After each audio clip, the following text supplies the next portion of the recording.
ఈ బిజినెస్ ఏదైనా మీ ఊర్లో ప్రమోషన్ చేయాలంటే అది సుమన్ టీవీతోనే సాధ్యం. ఇప్పుడే సంప్రదించండి. Welcome to India largest digital media Suman TV. నేను మీ శివప్రసాద్.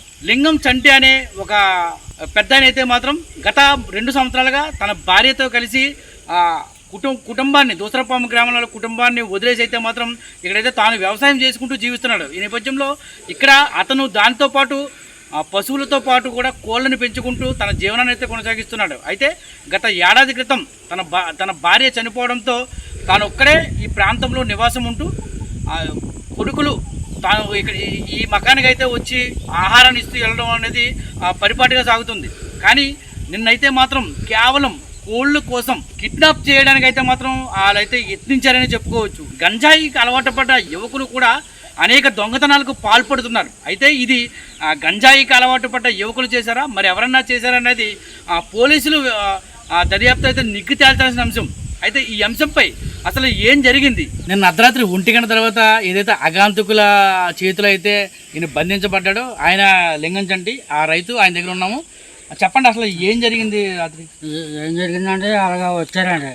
వచ్చి మా ఊరేమో ఒక వన్ పట్టుకొని 10 గంటలు వన్ పట్టుకొని వచ్చి వెళ్ళిపోయాడు. వెళ్ళిపోయాక మళ్ళీ ఒక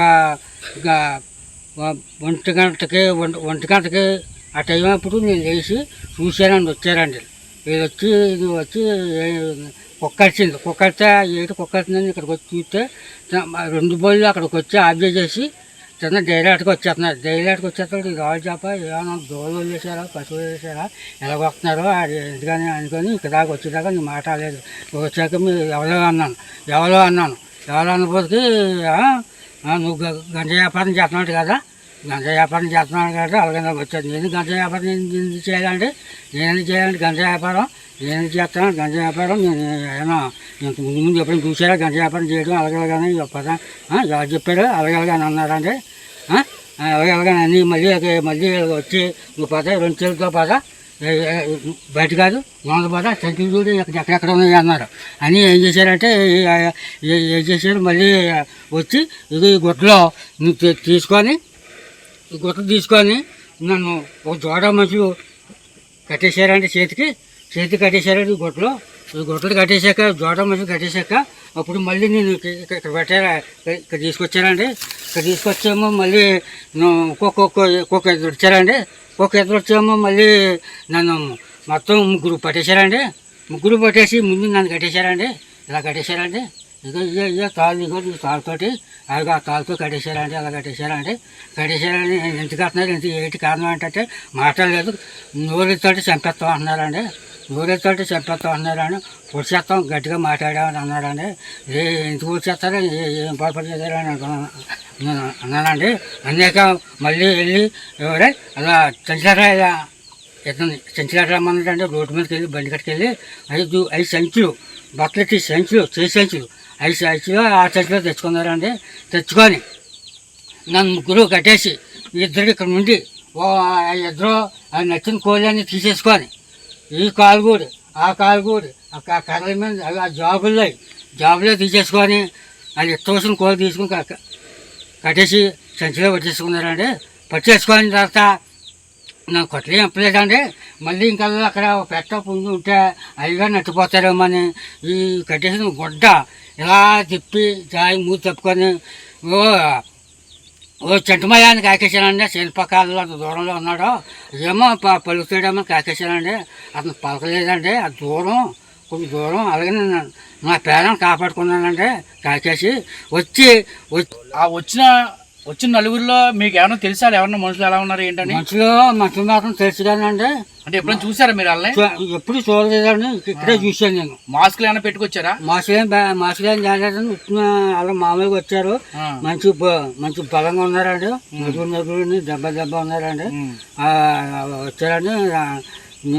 మమ్మల్ని కొట్టారండి. కొట్టి ఏం చేశారు? కాదు ఇప్పుడు వచ్చాయి ఎన్ని కోళ్ళు సుమారుగా ఎన్ని పట్టుపోయారు? మొత్తం 40 కోళ్ళు. ఎంత ఉంటుంది?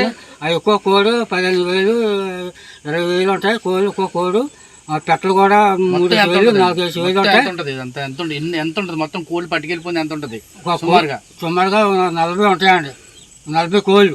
డబ్బులు 40 కోళ్ళని 2 లక్షల రూపాయలు ఖరీదు ఉంటాయండి కోళ్ళు. అలా అంత ఖరీదు కోళ్ళు అట్టుకుపోయారండి. కాదు, ఇంకా మిమ్మల్ని ఏమైనా చంపేస్తానని కానీ ఏమైనా బెదిరించారా ఆ టైంలో?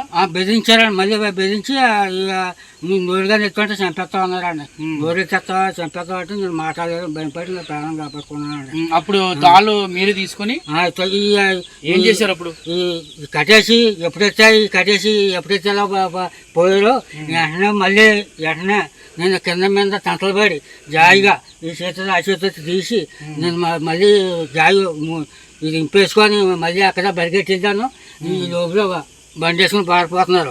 ఈ లోపల పారిపోతుంటే నేనేం చేశాను, మళ్ళీ సైకిల్ తీసుకొని వెంటనే ఊళ్ళోకి వెళ్ళి మా మా మా ఊళ్ళు ఎగ్గొట్టుకొని మళ్ళీ మా ఊళ్ళు ఇద్దరు కొడుకులు బండి మీద తీసుకొచ్చి ఈ కోళ్ళు ఎన్ని పోయి అన్నీ నెక్కెట్టుకొని మళ్ళీ వచ్చి మళ్ళీ రాజ్యం మీద వెళ్ళి ముసలి గారు తీసుకెళ్ళాం స్టేషన్కి. ముసలి గారు చేసి ఎప్పటికి సరే 1 గంట 2 ప్రాంతాలు ఫిర్యాదు చేశారా? స్టేషన్లో ఫిర్యాదు చేశాను. స్టేషన్లో ఫిర్యాదు చేసి పొద్దున్న ఎన్ని సంవత్సరాల నుంచి ఉన్నారు అసలు ఇక్కడ మీరు? ఇక్కడ అంటే మొత్తం 40 సంవత్సరాల దాకా ఉంటున్నానండి. అప్పటి నుంచి 40 సంవత్సరాలు ఇక్కడే ఉంటున్నారు మీరు? ఇక్కడే ఉన్నాను. 40 సంవత్సరాలు బట్టి వ్యవసాయం చేసుకుని ఉంటారు ఇక్కడ. ఏదైతే నిన్న అర్ధరాత్రి సమయం 1 గంట సమయంలో ఎవరో గుర్తు తెలియని వ్యక్తులు అయితే మాత్రం ఇక్కడికి వచ్చి తనను బంధించి తనకి గట్టిగా అరిస్తే చంపేస్తానని కూడా బెదిరించి అయితే మాత్రం తను ఒక రాటక కట్టి ఇక్కడ ఉన్న కోళ్ళని పట్టుకొని వెళ్ళిపోయారని, దీంతో చాలా భయాందోళనకు గురైన అయితే మాత్రం ఆ రైతు అయితే చెబుతున్నాడు. ఎందుకంటే గతంలో ఎప్పుడు ఇలా జరగని నేపథ్యంలో ఇప్పుడు ఇలా జరగడం కొద్దిగా ఇప్పటికీ కూడా ఆ రైతు అయితే ఒక భయానికి అయితే గురయ్యే ఉన్నాడు. ఆ క్షణంలో వాళ్ళు ఏం చేసినా కూడా ఇక్కడ ఎవరు కూడా చూడలేని పరిస్థితి. ఎందుకంటే అటు గ్రామానికి చాలా అటు కానీ ఇటు కానీ సుమారుగా 3 కిలోమీటర్ల దూరంలో అయితే మధ్యలో అటవీ ప్రాంతంలో అయితే ఈ రైతు వ్యవసాయం చేసుకునే ఇతను పాక అయితే ఉంది. ఇక్కడే అయితే జీవనాన్ని కొనసాగిస్తూ ఉన్నాడు.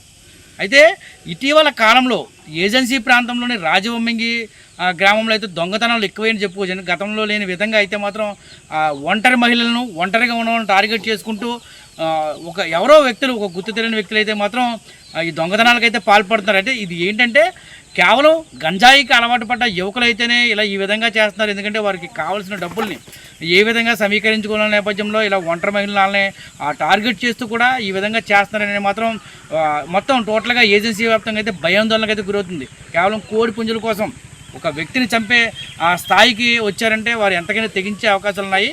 దీనిపైన పోలీసులు మరింత దృష్టి సారించి ఇప్పటికీ అటు బంగారం పోయిన ఎవరైతే బంగారానికి దొంగతనం చేశారో వారిని కూడా ఇప్పటికీ పట్టుకోకపోవడంతో వారికి ఈ దొంగతనం చేసేవారికి కూడా కొంచెం ధైర్యం వచ్చే విధంగా ఉన్నాయని అనుకుంటున్నారు స్థానికులు అయితే మాత్రం. ఇప్పటికైనా పోలీస్ శాఖ దీనిపై స్పందించి ఎవరైతే ఈ దొంగతనాలకు పాల్పడుతున్నారో వారిని మాత్రం అదుపులోకి తీసుకొని కఠినంగా శిక్షలు విధిస్తేనే కానీ ఇక్కడ ఏజెన్సీ ప్రాంతంలో ఒంటరిగా నివసిస్తున్న వృద్ధులైతేనే మహిళలైతే మాత్రం ధైర్యంగా ఉండే పరిస్థితి ఉంటుంది. ఎందుకంటే ఇటువంటి సంఘటనలు పునరుత్వం అవుతూ ఉంటుంటే ఒంటరిగా ఎవరు ఉండడానికి కూడా సాహసించే పరిస్థితి లేదు.